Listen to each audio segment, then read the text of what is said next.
Les usagers font de la résistance au nouveau compteur électrique Linky, mis en service depuis 2015 par une filiale d'EDF. Ce compteur dit intelligent communique plus précisément la consommation d'électricité, mais il serait aussi plus prompt à disjoncter. Certaines villes, certains citoyens s'en méfient et refusent qu'on l'installe chez eux. Simon Ricotier, Johan Rolla et Valérie Lucas. Un petit boîtier vert à Nice, censé révolutionner nos consommations d'électricité.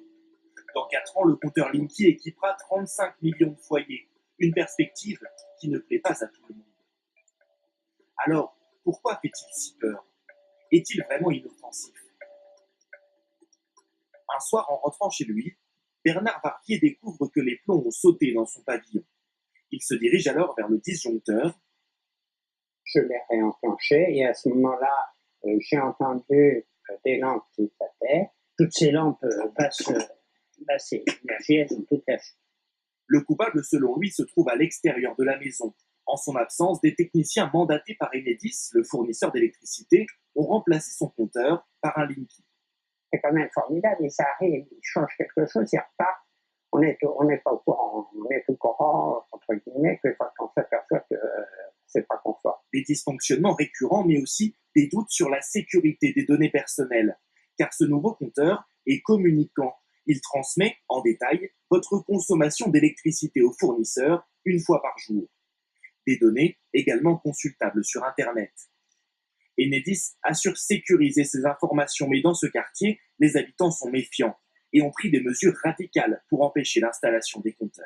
Le compteur est donc ici, Oui, donc il était extrêmement vulnérable puisque situé à l'extérieur de l'habitation. Donc ça, c'est une tentation énorme pour les gens de l'Enedis. Ils peuvent contrôler à tout moment ce qu'on consomme, dans quelle pièce, on est là, pas là, etc. Donc c'est dites-en. Donc voilà, on le compte. Deuxièmement, risque sanitaire aussi, puisque voilà, il y a des problèmes d'ondes et on nous dit noir, on nous dit blanc. Les ondes électromagnétiques dégagées par le compteur, c'est l'autre crainte des opposants au Linky.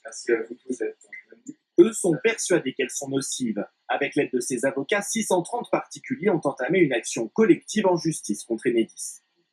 Demande au juge de faire cesser ces atteintes en désinstallant les compteurs ou pour le moins en les désactivant pour les personnes qui l'ont déjà eu de force et en ne posant pas ces compteurs, en gardant les anciens compteurs pour les personnes qui n'en ont pas encore subi la pose.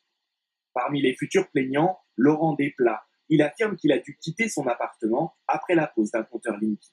J'ai commencé à avoir des douleurs dans les dents assez importantes, puis des céphalées, grande difficulté de me concentrer, de lire. Des conséquences sur la santé réfutées par Enedis, qui s'appuie sur une étude de l'Agence nationale de sécurité sanitaire. Elle conclut que l'exposition au Linky est comparable à celle d'autres équipements électriques déjà utilisés dans les foyers, comme la télévision ou les ordinateurs. Avec 25 000 Linky posés chaque jour, Enedis et ses sous-traitants n'ont qu'un objectif, remplacer tous les anciens compteurs d'ici 2021 pour mieux gérer la consommation et la production d'électricité. Et tous les moyens sont bons. Ce document interne que nous nous sommes procuré présente aux techniciens la conduite à tenir en cas d'absence du propriétaire. Absence de portail ou de muret, remplacez les compteurs normalement. Portail non fermé à clé, remplacez les compteurs normalement. Et plus surprenant, affiche refusant Linky, remplacez les compteurs normalement.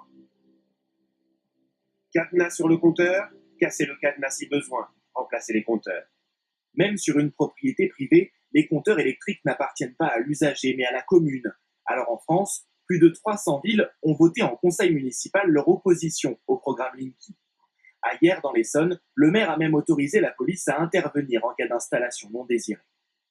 On ne peut pas rentrer chez les gens n'importe comment comme on veut, on ne peut pas casser les cadenas quand les gens ont fait savoir eux-mêmes qu'ils refusaient l'installation d'un compteur, on ne peut pas faire ça. Voilà, il y a des méthodes inexcusables. Selon Enedis, pourtant, moins de 2% des usagers ont refusé le nouveau compteur en 2016. Nous avons présenté au directeur du programme Linky le document interne destiné aux techniciens. Il assure que ces méthodes ne sont plus d'actualité. C'est une de nos anciennes procédures, c'était une procédure technique qui était à la disposition des entreprises de pôle, que nous avons évidemment bien modifié. C'est pas du tout l'esprit de service public que nous on souhaite porter. À ce jour, 7 millions de compteurs Linky ont été installés en France.